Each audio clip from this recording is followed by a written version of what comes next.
Selamat malam, kembali berjumpa lagi dalam pertemuan ini. Seingat-ingat saya terakhir kali datang ke tempat ini, semampu saya ingat, sepertinya sebelum pandemi. Jadi dengan kata lain, sebelum pandemi saya belum menjadi gembala. Jadi dengan kata lain, ini pertama kalinya saya sebagai gembala datang ke tempat ini. Jadi puji Tuhan bisa berjumpa dengan Bapak Ibu. Mungkin selama ini Bapak Ibu jumpanya di internet kali ya, dalam YouTube. Dan terima kasih Bapak Ibu. Sebelum kita masuk lebih dalam, sekalian saya bawa berita untuk nanti tanggal Natal 24 Desember. Bapak Ibu dari cabang Pondok Gede pun juga diundang untuk datang beribadah seperti dulu-dulu. Dan ini pertama kalinya di masa pandemi dalam 2 tahun ini kita kembali beribadah Natal dalam jumlah yang kita tidak batasi lagi. Jadi dengan kata lain, Natal 24 Desember, Bapak Ibu Saudara-saudari bisa datang ke Kelapa Gading, kita merayakan Natal bersama-sama dalam satu perayaan Natal keluarga GBI Mawar Saron Jakarta dan cabang-cabang. Tepuk tangan buat kita semua dulu Bapak Ibu, haleluya. Nah jadi ibadah akan diadakan bukan jam 6 sore, tetapi jam 4 sore. Kita majukan, supaya Bapak Ibu bisa datang karena besoknya kan mau Minggu.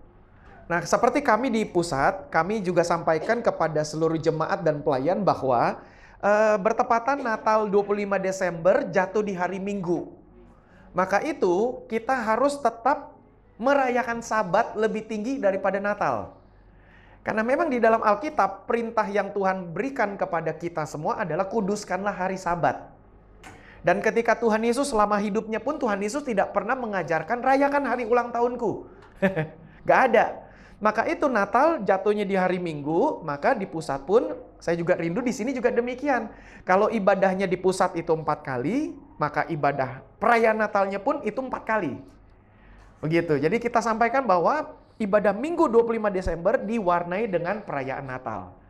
Nah jadi puji Tuhan, dan minggu depannya lagi sama juga kalau Bapak Ibu Saudara-saudari Panatan mau bikin ibadah ucapan syukur tutup tahun 31 Desember jatuhnya di hari Sabtu, maka besoknya ibadah ucapan syukur awal tahun kita bikin 4 kali kalau di pusat.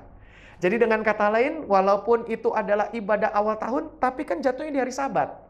Nah hari Sabat itu lebih tinggi daripada hari-hari yang lain, maka itu ibadah tetap seperti sedia kala. Nah jadi dengan kata lain Bapak Ibu yang mau luangkan waktu boleh datang ke pusat, khususnya tanggal 24 Desember. Kita mau rayakan Natal sama-sama. Jadi 24 Desember itu adalah perayaan Natal beramai-ramai GBI Mawar Saron Jakarta dan juga cabang-cabang. Jadi walaupun nanti ibadahnya jam 4 sore, kemudian kami punya hitungan jadwal acaranya, kira-kira masuk khotbahnya sekitar hampir jam 5 sore. Sebelum khotbah ada nyalakan lilin, nggak apa-apa ya. Matahari belum terbenam, tapi kita udah nyanyi Malam Kudus. Harusnya sore kudus. Tapi nggak apa-apa lah. Maksudnya jadi kita tetap datang ke pusat sama-sama, pakai baju yang terbaik, siapkan diri, datang lebih awal. Supaya nanti saya bocorkan saja, ibadah mulai jam 4 teng, tetapi pintu akan dibuka kira-kira 90 menit sebelum acara mulai. Jadi Bapak Ibu bisa siapkan diri supaya datang ke sana, dan kami akan atur supaya Bapak Ibu dari cabang-cabang kita prioritaskan duduknya di lantai dasar. Begitu. Jadi kami yang dari pusat akan duduknya di lantai 2 dan lantai 3. Jadi kita mau berikan lantai dasar itu untuk cabang-cabang. Kan cabang-cabang hanya setahun sekali kan datang ke sana. Jadi jangan naik lantai 2, lantai 3. Begitu. Jadi semuanya di lantai dasar. Jadi dengan kata lain Bapak Ibu nanti akan diklaster duduknya. Jadi harapannya Panatan bisa cabang di tempat ini siapkan kendaraan sama-sama, naik bus kalau boleh. Begitu, jadi siapkan bus, entah mau berapa unit, nanti datang ke sana, ke pusat, nanti Bapak Ibu, saudara-saudari akan diklaster, artinya semua akan duduk berbarengan. Supaya dalam masa pandemi ini kita mudah mengakomodirnya. Jadi Bapak Ibu nanti akan masuk dari pintu utama, pintu depan, lalu Bapak Ibu akan diklaster nanti duduknya di sebelah mana. Begitu, karena memang masih pandemi, keadaan mau tidak mau harus seperti ini. Dan Bapak Ibu jangan lupa bawa masker juga, kita selama ibadah kita pergunakan masker di sana. Karena ya pasti nanti dari Satgas pemerintah pun akan datang juga untuk mengawasi. Karena bisa jadi kita menjadi satu-satunya titik di Kelapa Gading, atau titik mungkin di Jakarta Utara bahkan, yang akan mengumpulkan bisa 10.000 orang lebih. Begitu, ini sudah seperti pertandingan sepak bola nih. Jadi dengan kata lain akan banyak, dan kami sudah undang Bapak Gubernur DKI Jakarta untuk boleh mampir datang. Ya dalam hal ini Bapak Heru yang sekarang menjadi pejabat sementara untuk Gubernur DKI, kerinduannya beliau boleh datang. Jadi dengan kata lain kebiasaan-kebiasaannya ya pejabat gubernur selalu mampir ke gereja kita di malam Natal. Baik, puji Tuhan, saya rindu nanti kita akan jumpa di malam Natal 24 Desember jam 4 sore. Oke, jangan datang jam 6. Itu udah Bapak, terima kasih. Tinggal Bapak Ibu, amin di belakang. Lalu pulang lagi. Oke, puji Tuhan. Jadi Bapak Ibu Saudara-saudari, kunjungan hari ini merupakan sebuah ide yang memang dikeluarkan oleh semua gembala-gembala cabang. Dengan kata lain, ketika dulu-dulu memang kunjungan dari pusat itu sebagai gembala, dulu Pak Yakob datang ke cabang adalah pada saat merayakan Natal. Nah, kemudian saya usulkan dalam rapat kami para gembala, saya sampaikan bahwa lebih baik kalau Natal gembala cabang masing-masing yang berkhotbah ke jemaatnya. Saya pikir itu seperti itu jauh lebih baik. Nah, tetapi bagaimana dengan kunjungan saya ke cabang-cabang, kita bikin KKR. Seperti begini, di tengah minggu aja kita bikin. Ada semacam siraman rohani. Dan ya syukur sekarang di bulan November ini, gilirannya bisa jatuh ke Pondok Gede. Nah, 2 minggu lagi terakhir di Bukit Novo, cabang kita. Di Depok sana. Jadi dengan kata lain selesai sudah semuanya dalam rangkaian tahun ini.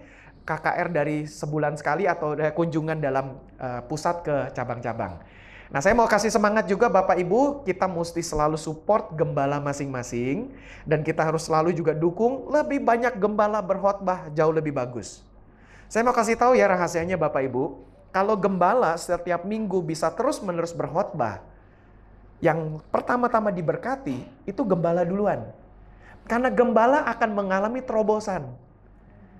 Begitu, terobosan rohani dulu. Kenapa? Karena dia harus siapkan bahan khotbah. Seperti contoh saya berkhotbah tiap minggu di pusat, mau tidak mau Senin mikirin khotbah, Selasa mikirin khotbah, Rabu, Kamis, Jumat, Sabtu mikirin khotbah, lagi mandi mikirin khotbah, lagi keramas mikirin khotbah. Begitu. Sampai istri gedor-gedor, lama amat. Nah, kenapa seperti itu? Karena gembala mau tidak mau harus paksa diri, pacu diri untuk berkhotbah. Gitu. Nah, jadi dengan kata lain Bapak Ibu harus relakan gembala berkhotbah, karena ketika gembala berkhotbah, gembala mendapatkan terobosan di dirinya sendiri dulu. Nah, kemudian terobosan itu dari kepala akan turun kepada ranting-rantingnya. Nah, jadi dengan kata lain Bapak Ibu juga akan bertumbuh. Nah, tadi dalam perjalanan saya dari Kelapa Gading sampai ke tempat ini ditempuh dengan cuma 60 menit Bapak Ibu. Jadi cepat juga tadi naik tol tol dalam kota Kelapa Gading Cawang langsung tol Cikampek. Nah, jadi ketika saya sampai ke sini pun saya melihat bagaimana Pondok Gede sudah banyak berubah dalam arti positif ya. Artinya positif, tadi sepanjang jalan saya lihat banyak coffee shop, banyak tempat makan bagus-bagus, mulai dari yang keren, setengah keren, sampai yang kepengen keren. Jadi banyak tuh di jalanan sini nih, yang simpang situ itulah pokoknya. Nah, jadi ya Jatiwaringin, saya lihat wah luar biasa nih. Nah, dengan kata lain, potensi di Pondok Gede itu saya melihatnya itu sangat besar. Nah, langsung saja saya tantang ke Bapak Ibu nih. Gitu. Tadi Pak Nathan, Pendeta Robert juga sudah di bawah, sudah ngobrol-ngobrol. Saya pikir kalau memang kita mendapatkan kesempatan, gereja ini diperbesar saja ke kanan. Lantai 2-nya. Begitu. Jadi dengan kata lain Bapak Ibu harus berani melangkah. Saya kasih contoh gambaran yang mungkin Bapak Ibu sudah tahu bahwa ada 2 orang petani, walaupun ini ilustrasi, di musim kemarau, 2 petani ini berdoa kepada Tuhan untuk minta hujan. Kemudian salah satu petaninya setiap sore selalu keluar bawa payung.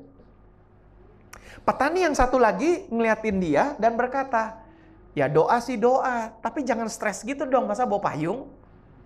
Tapi kalau Bapak Ibu saudara-saudari jadi Tuhan, kita mau kasih hujan ke yang mana? Ke ladang yang mana? Pasti jawabannya kita semua setuju, kasih yang ke bawah payung. Ya nggak? Kenapa? Karena kita bisa melihat bahwa orang yang tadi minta hujan, dia sudah menyediakan kesempatan untuk hujan dengan dia bawa payung. Nangkep nggak Bapak Ibu maksudnya? Nah, jadi dengan kata lain kita harus berani melangkah dengan iman. Memang antara beriman dengan sarap itu mirip-mirip. Saya udah nggak ngomong orang ini lagi, udah sarap langsung. Ya kan ketemu orang sarap ya ini orangnya. Ya orang beriman tuh seperti itu.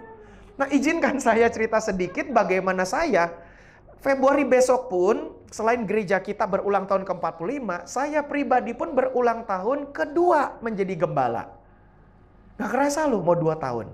Jadi dalam 1,5 tahun saya pelayanan pimpin di pusat, dan masa pandemi Bapak Ibu. Masa pandemi ini kan orang berkata, aduh susah Pak, banyak orang dikena PHK. Sekarang kita baca lagi di luar negeri, yang punya Facebook, perusahaannya namanya Meta. Udah mau PHK 11.000 karyawan. 11.000 orang, 11.000 karyawan mau di PHK. Lalu saya baca-baca lagi berapa banyak orang-orang yang bisnis di internet itu juga sama. Lagi mau nunggu-nunggu mau PHK karyawannya. Mungkin Bapak Ibu juga mengalaminya, mungkin anak kita, mantu kita mengalaminya, kena PHK, pemutusan hubungan kerja. Kenapa? Karena memang pandemi. Begitu. Nah, jadi di masa pandemi seperti ini Bapak Ibu, di pusat lagi banyak mujizat terjadi. Kenapa? Karena sayanya berani melangkah, berani nantang. Dulu Pak Yakob selalu berkata adalah kalau di pusat khotbahnya adalah kita harus beriman, Bapak Ibu jemaat. Kalau di masa dunia mengatakan resesi, anak Tuhan tetap resepsi. Haleluya. Nah, itu kan orang gila kan, sarap yang tadi tuh. Ya kan? Kita boleh bilang dunia resesi, kita tetap resepsi. Kita bilang amin. Orang yang nggak ngerti bilang sarap. Nggak masuk di akal. Ya memang karena mujizat itu nggak masuk di akal. Kata siapa mujizat itu masuk di akal? Allah jadi manusia, kita rayakan Natal, itu pun gak masuk di akal kok. Ya kan, kita berkata bahwa Tuhan Yesus Allah jadi manusia, orang gak percaya. Masa Allah jadi manusia, kemudian mati di atas kayu salib, masa Allah mati di kayu salib? Makanya di Alkitab pun sudah dikatakan, salib bagi beberapa orang adalah kebodohan. Karena gak masuk di akal. Nah makanya beriman tuh seperti itu. Jadi saya mau bakar semangat Bapak Ibu adalah, udah kita beriman. Kalau memang bisa, kalau memang dimungkinkan, udah pugar aja ke kanan. Kita geser nanti mimbarnya bukan di sini, tapi mimbar di sana atau di sini. Begitu, supaya naiknya jadi memanjang begitu, seperti chapel di pusat. Bapak Ibu pernah kan gedung lama, memanjang seperti itu. Udah bikin ibadah seperti itu, kalau memang memungkinkan wilayah oke, udah kita bangun aja begitu. Di hari kesempatan lain kita bisa berkati warga. Begitu. Siapa yang mau kawin, boleh pakai juga kan? Atur aja pokoknya. Kenapa Bapak Ibu? Gini. Selama kita mau melangkah keluar dari perahu, disitulah kita bisa berjalan di atas air. Bapak Ibu boleh berkata begini, oh kita akan berjalan di atas air. Tapi diem di perahu terus. Begini terus dalam perahu, kita akan berjalan di atas air. Tapi diem terus. Ya maaf, orang semua juga bisa begitu. Tapi ketika kita melangkah, keluarkan kaki kita dari perahu kita melangkah seperti itu, baru kita akan terkejut-kejut. Ternyata bisa melangkah di atas air. Jadi dengan kata lain saya berkata, inilah kalau kita berani melangkah keluar dari perahu, bisa berjalan di atas air. Langsung doa saya, Tuhan, aku gak mau berjalan di atas air, aku mau berlari di atas air. Bukan berjalan lagi, berlari. Makanya Bapak Ibu, ayo kita pacu diri kita supaya beriman. Makanya aplikasi dari langkah-langkah iman tadi, ngomongnya mungkin gampang. Dunia resesi, anak Tuhan tetap resepsi. Kita amin. Tapi pas pulang lagi naik motor, Mak gimana yang mewujudkannya? Sampai di rumah bingung, begitu ketika PLN udah bunyi, nit, udah bingung kan? Ya katanya dunia resesi, anak Tuhan resepsi, tapi nit. Besok tukang pam datang, Bu, kalau belum bayar maaf saya segel. Langsung kita mikir, iya ya gimana kita resepsi? Ini bukan resepsi, resesi. Nah jadi Bapak Ibu harus berani melangkah. Memang antara, ya tadi seperti saya bilang di awal, antara beriman dengan sarap, beda-beda tipis. Nggak masuk di akal loh, orang bisa datang, dan 2 keluarga yang seperti tadi nih, yang nyumbang-nyumbang 1M tadi, datang ke kantor, bicara ke sekretaris, mau ketemu dengan bapak gembalanya. Begitu. Jadi dengan kata lain, ini orang yang datang ke rumah Tuhan bawa sumbangannya. Nggak pernah minta-minta, nggak pernah nantang jemaat dari mimbar, toto datang sendiri. Disinilah saya berkata, Tuhan adalah Jehovah Jireh, Allah yang mencukupkan. Tepuk tangan buat Tuhan Yesus, Bapak Ibu. Jadi jangan takut apa yang sedang Bapak Ibu saudara-saudari alami. Jadi kalau sedang masa-masa sulit, bukankah Tuhan kita juga ada Tuhan dalam masa sulit? Jangan hanya dalam masa sukacita saja. Makanya Bapak Ibu harus berani beriman, harus berani melangkah. Jangan kecilkan Tuhan dengan masalah kita. Mari kita nyatakan kepada Tuhan, Tuhan, Engkaulah Tuhan di atas segalanya. Nah, ketika berkata di atas segalanya, berarti pada saat kita susah, itu adalah Tuhan di atas kesusahan kita. Harus berani begitu Bapak Ibu. Nah, makanya kita tantang, mulailah dengan gereja. Supaya seminggu sekali, Bapak Ibu Saudara-saudari semua datang ke gereja, lihat imannya nyata dalam bentuk rumah Tuhan dimajukan. Nanti kalau sudah mulai proses pembangunan dan sebagainya, Bapak Ibu harus ikut nyumbang. Bapak Ibu jangan bilang, biar aja gereja lah, apa Nathan aja, nggak usah kita. Tuh yang orang kaya itu, biar aja nyumbang. Mak kita nggak usah, mak kan kita masih susah, buat diri kita aja susah. Ngomong terus, kecilkan diri sendiri dan kecilkan iman. Seperti perahu-perahu dalam danau, orang-orang mulai berjalan di atas air dari perahu. Kita lihat, Mak, orang itu tuh, Mak, keluar berjalan di atas air. Biarin aja dia aja, kita mah nggak usah. Kita nggak akan berjalan di atas air. Waktu lihat orang nyumbang, kita juga berkata, Mak, kita juga nyumbang. Saya ikut nyumbang. Saya udah sampaikan ke jemaat, saya sumbang 200 juta waktu itu. Nggak murah Bapak Ibu. Untuk keluarga kami juga. Karena saya punya 3 putra. Saya udah pikir, aduh 3 putra. Kalau nanti kita yang bayarin kawin, gimana? Kalau dia nikah dapat calon besan saya orang yang kaya, ya puji Tuhan juga kan. Arti patungan dong. Tapi coba, nah artinya kita mesti siapkan semuanya untuk keluarga. Tapi kita tantang juga. Sama-sama ikut nyumbang. Nah di situ terjadi pertolongan Tuhan Bapak Ibu. Nah saya mau sampaikan begini. Saya melihat Pondok Gede itu potensinya besar sekali. Saya melihat pribadi potensinya besar sekali. Dan ketika saya masuk Jalan Sigma tadi, ketika masuk ke sini, saya nggak tahu, saya merasakan bahwa di tempat kita ini GB Morsaron Sigma ini nih, Pondok Gede, saya percaya bisa menjadi rumah bagi segala bangsa. Amin. Namanya rumah segala bangsa harus besar. Supaya segala bangsa bisa datang kumpul. Begitu, rumah segala bangsa, bukan warung segala bangsa. Kalau warung kan kecil. Ini rumah lebih besar. Maka itu siapkan wadahnya. Nah, saya juga percaya Komsel harus bergerak. Komsel itu kelompok sel. Bapak Ibu dari rumah-rumah bikin kelompok sel. Tadi komunitas lansia keren. Begitu, ibu-ibu pakai bahasa Inggris. Ngomong-ngomong ngerti nggak? Jangan-jangan cuma nyanyi. Waktu latihan sama-sama, yang satu nanya satu, "You ngerti nggak?" Kagak tahu. Pokoknya nyanyi aja. Saya juga begitu kok. Kadang-kadang lagu bahasa Inggris ya udah yang penting nyanyi aja. Pas istri nanya, "Papa seru amat, ngerti nggak?" Kagak tahu mah. Yang penting nyanyi aja. Aduh. Jadi dengan kata saya melihatnya tuh potensinya besar, Pak Nathan. Begitu. Dan memang kan gereja kan cuman kita aja kan di sini kan.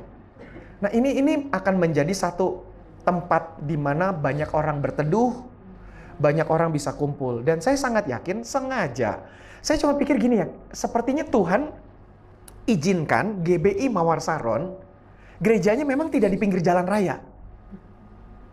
Lihat Kelapa Gading, nggak di pinggir jalan raya. Mesti masuk dulu. Betul kan? Itu kan kalau Bapak Ibu mungkin datang, anggaplah dari Boulevard lah. Dari Bundaran Kelapa Gading, lewatin Mall Kelapa Gading, lalu masuk perempatan Hibrida, belok kanan, itu Hibrida Raya. Itu jalan utamanya.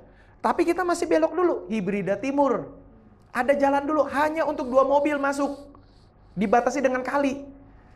Begitu. Jadi ketika itu, baru masuk komplek kita. Saya pikir-pikir, masuk ke sini juga. Pak Robert juga, pendeta Robert di Cibubur, kita rukonya nggak pas di depan ruko utama. Ada masuk dulu. Cabang-cabang kita juga yang lain seperti itu. Cilengsi, nggak di jalan utama, masuk dulu. Nah jadi saya pikir-pikir, ya memang Tuhan sepertinya buat seperti itu. Lalu saya dapat tadi, sementara kita di bawah Pak Nathan, ngobrol-ngobrol, saya masih terus berpikir, iya kenapa ya Tuhan selalu buat kita tuh nggak di jalan utama, tapi di jalan lebih masuk. Saya pikir-pikir, ya karena nanti akan jadi gereja besar, supaya tidak merepotkan masyarakat. Karena kalau gereja besar di jalan utama, akan merepotkan masyarakat. Parkiran mobil, parkiran motor, belum lagi kalau di jalan utama kita ibadah, haleluya, Tuhan baik. Pas keluar motor dicuri orang. Karena jalan utama kan. Nah jadi emang saya pikir seperti itu. Nah jadi kita kembangkan tempat di sini. Saya percaya Tuhan nanti akan kirim jiwa-jiwa. Karena saya sangat percaya Bapak Ibu, orang-orang Kristen pun atau orang yang belum kenal Tuhan pun, mereka juga mau lihat gereja yang bertumbuh alamiah. Bukan gereja yang mendadak datang ke satu wilayah, ukuran langsung besar. Beda. Tapi orang mau lihat dari gereja kecil, bertumbuh medium, bertumbuh jadi besar, bertumbuh jadi mega. Jadi amat sangat besar. Orang tuh seneng melihatin perjalanan seperti itu. Bapak Ibu, saya kesaksian satu lagi. Dengan kita buka di pusat, buka ibadah lagi nih, onsite. Dari bulan Mei, Juni, Juli, Agustus, September, Oktober, November. 7 bulan nih kita sudah buka. Kira-kira seperti itu. Setengah tahun lebih. Kita hitung-hitung, kita ketambahan sekitar 200 jiwa baru.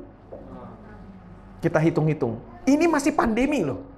Kemarin bilangan Research Center, badan penelitian yang meneliti gereja-gereja di Indonesia, mengatakan bahwa gereja di Indonesia, mau Protestan, mau karismatik, semua mengalami yang namanya susah mendatangkan jemaat ibadah lagi ke gereja. Mengalami kesulitan. Dan ketika mau balik, rata-rata ada di angka 70 atau 80% untuk DKI Jakarta. Atau Jabodetabek lah, pokoknya area kita. Artinya, kalau dulu yang datang beribadah 100 jemaat, berarti kalau 70-80%, berarti yang datang cuma 70-80 orang. 20 orangnya nggak mau datang atau belum mau datang. Salah satu alasan utamanya adalah sudah enak nyaman ibadah live streaming di rumah. Itu alasan utama. Alasan keduanya takut terpapar COVID-19. Itu masih wajar. Begitu. Nah per hari ini Presiden sudah umumkan lansia nih, grup tadi udah boleh booster. Iya. Jadi lansia yang tadi nari-nari, besok langsung ke puskesmas. Untuk di booster. Ya Bapak Ibu ya, jadi serahkan diri untuk di booster. Ya, jangan takut untuk di booster. Nggak ada urusan sama antikristus. Ya, nggak ada urusannya. Pak nanti ada chip 666 ditanamkan. Aduh, pakai logika aja deh. Pakai logika. Nggak usah iman dulu, logika. Berapa sih ukuran diameter jarum suntik? Berapa sih ukuran diameter chip? Logika aja. Jadi kalau ini lubang diameter jarum suntiknya, nggak ketemu. Lubang jarum suntik itu jauh lebih kecil. Sehingga tidak mungkin chip akan melewati jarum suntik itu. Sehingga ketika disuntik, dimasukkan melalui jarum suntik itu, chip itu nggak muat, tersumbat. Suntikannya itu tersumbat. Paling kecil chip yang pernah ada di dunia ini, paling kecil seukuran beras. Itu yang paling kecil. Dan ukuran beras tidak pernah disuntikan ke manusia. Itu ke hewan. Belum ada lagi teknologi yang lebih kecil ukurannya. Saya sudah tanya sama dokter di Poliklinik Mawar Saron di Kelapa Gading. Saya udah tanya, Pak Dokter, dokternya udah meninggal, Dokter Mulyadi. Pak Dokter, ukuran chip gimana sih sama ukuran diameter? Kagak ketemu katanya. Nggak mungkin bisa dimasukkan, diselipkan di dalam jarum itu, nggak mungkin. Itu tidak mungkin yang pertama. Logika yang kedua. Chip itu harganya masih mahal, Bapak Ibu. Maaf, saya cuma berkata ke diri saya sendiri, siapakah saya seorang Yohanes Nahuai sehingga bisa disuntikan chip dengan harga investasi yang besar?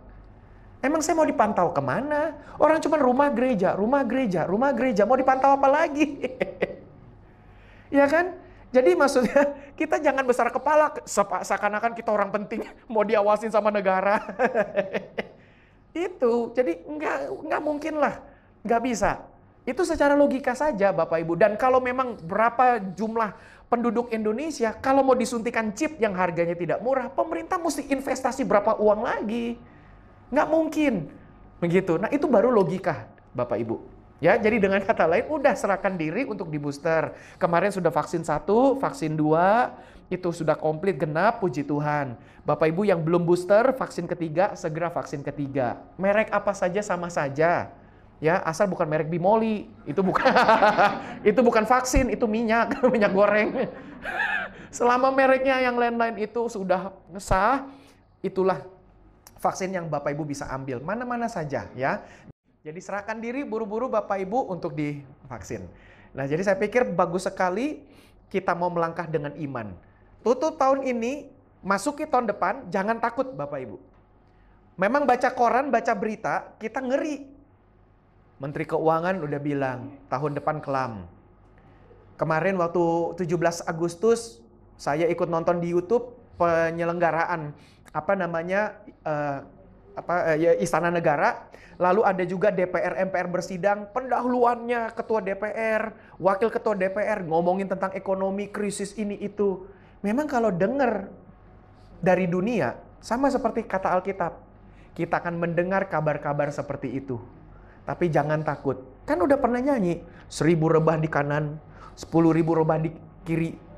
Tapi Tuhan tetap menolong kita. Jadi jangan cuma nyanyi aja di gereja, Bapak Ibu. Pulang ke rumah, klaim janji firman Tuhan itu. Tuhan, aku klaim. Tapi klaimnya pun ditandem, diimbangi dengan kita juga berusaha. Kita juga mesti kerja, Bapak Ibu. Kerjanya dengan sungguh, dengan jujur. Artinya apa? Bapak Ibu di masa sulit pun masih ada titik harapan. Makanya jangan pernah patah semangat Bapak Ibu. Usaha terus, harus rajin. Itulah maknanya Tuhan akan memberkati orang yang bekerja. Dalam bahasa Latinnya ora et labora. Ora itu artinya berdoa, et dan labora bekerja. Jadi berdoa dan bekerja. Jangan cuma berdoa saja, Tuhan berikan aku berkat. Tapi kita diam di rumah. Tapi kan kata Pak Pendeta, kata firman Tuhan, burung di udara Tuhan pelihara. Tapi lihat dong burung di udaranya. Kan Tuhan bilang burung di udara. Artinya lagi terbang. Bukan burung di sarang. Nangkap nggak? Nangkap nggak bedanya? Kalau burung di sarang, itu burung nggak kerja. Burungnya cuma di sarang. Lalu Tuhan berkati kami. Pas 3 anak baru nih, Tuhan telur udah menetas, berkati kami. Lalu Tuhan berkata, baik, kami akan kirim 1 keluarga cacing. Mereka akan manjat pohon, masuk ke dalam sarangmu. Engkau tinggal buka mulut. Mana ada begitu? Induknya harus keluar dari sarang, terbang di udara, hinggap di tanah, cari cacing. Dapat cacing, dia bawa balik. Tetap burung harus kerja. Itu Bapak Ibu. Nah kita suka lupa di situ. Kita bilang burung di udara Tuhan pelihara. Tapi kita diem terus di rumah, nggak ada kerja, nggak ada upaya. Kalau kita punya 2 anak, yang satu rajin kerja, kita punya toko. Yang satu rajin terus ke toko, bantuin kita. Yang satu santai-santai di rumah. Yang model santai di rumah, kita pengen tempeleng kan, pakai sendal jepit. Kita lihat dia, aduh nak, kamu datang dong ke toko, bantu mama kek, ngapain kek, begitu. Atau cuma duduk-duduk aja, yang penting jangan di rumah. Nah jadi ini contoh sederhana menggambarkan kita di mata Tuhan juga begitu Bapak Ibu. Orang yang bekerja pasti akan dapat upahnya dari Tuhan. Nah lalu tipsnya lagi adalah kalau lagi bekerja, apalagi kita yang muda-muda nih ya, kita bekerja harus jujur. Jangan pernah bekerja artinya begini, pakai prinsip dunia, wani piro. Bahasa Jawanya artinya berani bayar berapa. Bos panggil kita, tolong dong kamu ngurusin pekerjaan. Memang ini bukan bidang kamu, tapi kamu bolehlah ngurusin lain ya. Kan lagi pandemi, berapa banyak karyawan di PHK. Kamu bantu-bantulah bagian lain. Langsung kita tantang bos. Saya kan job description-nya kan ini bos, bukan yang ngurusin yang lain. Kalau yang ngurus yang lain, tarifnya beda lagi bos. Model seperti ini, percaya deh, nggak bakalan sukses. Percaya deh, sekali lagi, nggak bakalan sukses. Pimpinan pun akan menilai karyawan dari situ. Bahkan pimpinan pun sering kali ngetes. Ini model karyawan ini, tanda petik, aku mau kerjain dulu. Isengin dulu. Misalnya nih, contoh. Kamu namanya siapa? Rafael. Hah? Rafael. Misalnya Rafael nih, adik Rafael. Rafael menjadi bagian pergudangan. Contoh saja. Lalu saya bosnya nih. Rafael, bantu dong. Kamu ke bagian marketing. Rafael bilang, kan saya pergudangan bos, kan gaji saya nih gaji pergudangan. Kalau mau ke marketing lagi, beda dong bos, ada tambahan lagi, ada bonus. Jangan gitu dulu. Kenapa? Karena bosnya akan ngecek. Iseng dulu, mau ngeliat ini anak, mau nggak dikasih tugas di luar tanggung jawabnya. Mau nih. Dari situ bos nilai, model begini layak dipromosikan jadi pemimpin berikutnya. Itu rahasia yang banyak orang nggak tahu. Orang hitung-hitungan terus, bos ini bagian lain, harus bayar ini, bayar itu, bayar ini. Bos jangan dong, saya harus ini. Wani piro bos? Berani bayar saya berapa? Yang model begini nggak bakalan, bosnya langsung tahu, tutup buku. Yang model begini hitung-hitungan nggak usah dipromosikan ke depannya. Karena percaya deh dengan saya, pimpinan-pimpinan di perusahaan, bahkan gembala pun sebagai pimpinan gereja, mencari orang-orang yang bisa dipercaya. Cari orang yang bisa dipercaya itu susah. Di bawah kolong langit ini. Susah. Selalu berani bayar berapa? Berani bayar berapa? Pelayanan, PK-nya berapa? PK-nya berapa? Di pusat kita udah 4 tahun kita hapus PK loh. Pelayan mimbar. Benar, kita hapus PK. Mungkin di sini ada apa nggak ada, saya nggak tahu. Tapi di Kelapa Gading di pusat, kita hapus PK, persembahan kasih. Nggak ada lagi. Mau melayani silakan, nggak mau, monggo. Puji Tuhan, haleluya. Akhirnya betul-betul semua melayani murni. Semua sungguh-sungguh karena cinta Tuhan. Gitu. Nah artinya apa Bapak Ibu? Disitulah pembedanya. Makanya kalau kita pengen sukses di masa sulit, rahasianya begitu. Perusahaan udah mulai PHK. Puji Tuhan kita nggak kena PHK. Masih dipakai sama perusahaan kita. Tapi perusahaan seakan-akan ngerjain kita. Nambah bobot pekerjaan kita. Gaji nggak naik.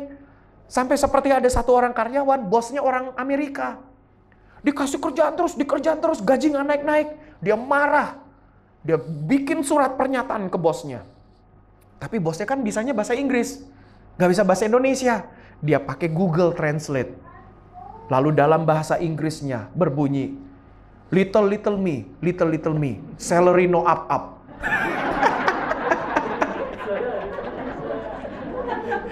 Bosnya baca. Bosnya bilang little me, salary no up. Apa ini? Dia tanya sekretarisnya yang orang Indonesia bisa bahasa Inggris. Dia bilang, coba kamu tolong terjemahkan. Oh bos, ini terjemahannya artinya dikit-dikit saya, gaji nggak naik-naik gitu. Kan dikit itu kan little. Dikit-dikit saya, little me. Gaji nggak naik-naik, salary no up. Lebih keren lansia bahasa Inggris. Nah model seperti itu, aduh nggak bakalan deh, percaya deh. Bos kan lagi ngetes nih. Siapa tahu kalau nanti dia kerja sungguh-sungguh, dia mau kerja di luar jam kantor, dia mau lembur tapi nggak hitung-hitungan. Kadang-kadang bos itu sengaja ngerjain. Dia hari off, bosnya ngontek pakai WA. Coba kamu cek begini. Bos maaf bos, lagi cuti. Ini kan hari off saya bos. Bosnya catat. Oh, hitung-hitungan. Nangkep? Hitung-hitungan dia. Dia catat dalam hati. Oh, anak ini hitung-hitungan. Yang satu lagi, dia cek lagi. Coba kamu cek dong, gimana kan kamu, bos, saya hari ini off, tapi nggak apa-apa, saya mau lakukan. Catatannya beda. Nah itu loh rahasianya Bapak Ibu. Nah jadi ini yang harus kita pahami. Bapak Ibu tadi yang lansia, kasih tahu ke anak-anak, ke mantu, ke cucu. Kalau kamu kerja seperti itu nih, adik Kesia juga begitu nih SMP. Nanti bentar lagi SMA. Nanti bentar lagi kuliah, bentar lagi kerja. Nah mesti ngerti seperti itu tuh Bapak Ibu. Kasih tahu ke anak-anak kita. Anak-anak saya besarkan seperti itu. Jangan pernah hitung-hitungan. Supaya apa? Orang nanti pimpinanmu akan lihat yang nggak hitung-hitungan. Gembala juga seperti itu. Ketika kita lihat, yuk datang rapat yuk ke gereja. Itu pun kita sedang lihat siapa yang bisa dipercayakan menjadi pemimpin selanjutnya. Nah, makanya di Gideon itu banyak yang datang, sedikit yang terpilih. Itu loh Bapak Ibu. Jadi saya pikir udah nggak usah buka Alkitab lah ya. Jadi wejangan-wejangan, walaupun maaf mungkin saya lebih muda dari Bapak Ibu, tapi dari pengalaman-pengalaman yang saya lihat, itu saya bagikan dalam arti inti dari pertemuan kita malam hari ini. Membagikan semangat, membagikan iman kepada kita semua. Bahwa di masa sulit ada harapan. Yang penting kita mau bekerja, kita mau berusaha. Yang kena PHK jangan putus asa. Ketika bawa CV, kurikulum vitae, masuk ke kantor, dibilang maaf nggak terima. Mungkin jangan-jangan kita mau berbisnis sendiri, wirausaha. Ya udah, coba aja cari modal dulu deh. Gitu, misalnya, tapi dihitung dengan pas dulu. Ini kalau saya boleh izin, maaf nih Bapak Ibu. Anggaplah saya sebagai hamba Tuhan, mengajarkan firman Tuhan. Kalau Bapak Ibu juga cari uang nafkahnya, dengan pinjamkan seperti itu ke orang-orang, ke keluarga kita, ke marga kita, harga bunganya lebih tinggi dari pasar, itu masuk riba. Dan riba tidak boleh oleh Alkitab. Kalau memang mau kasih pinjaman, kasihlah pinjaman dengan bunga sewajarnya. Pak Pendeta mau tanya, berapa bunga sewajarnya? Cek di BI, Bank Indonesia.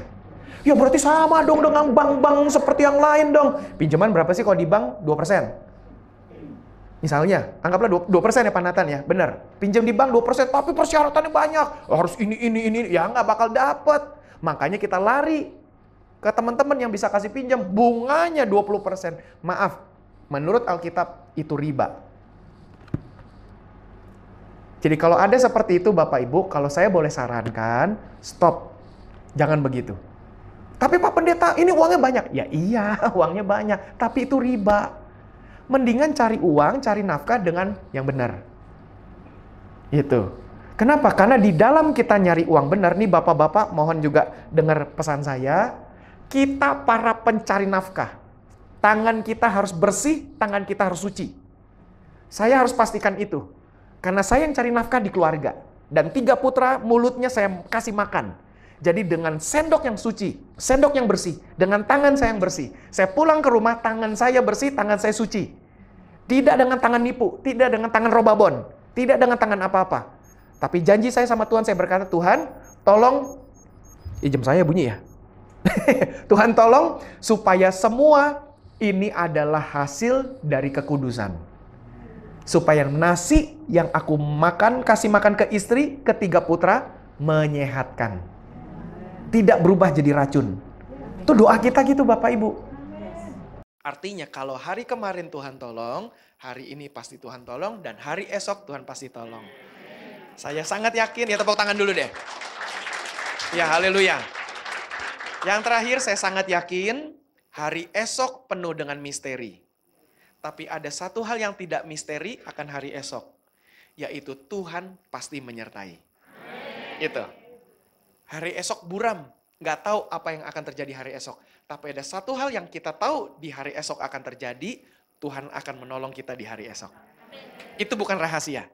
Jadi jangan takut, besok ada Tuhan, lusa ada Tuhan, berikutnya lagi ada Tuhan, bulan depan ada Tuhan, tahun depan ada Tuhan. Tuhan beserta dengan kita. Amin.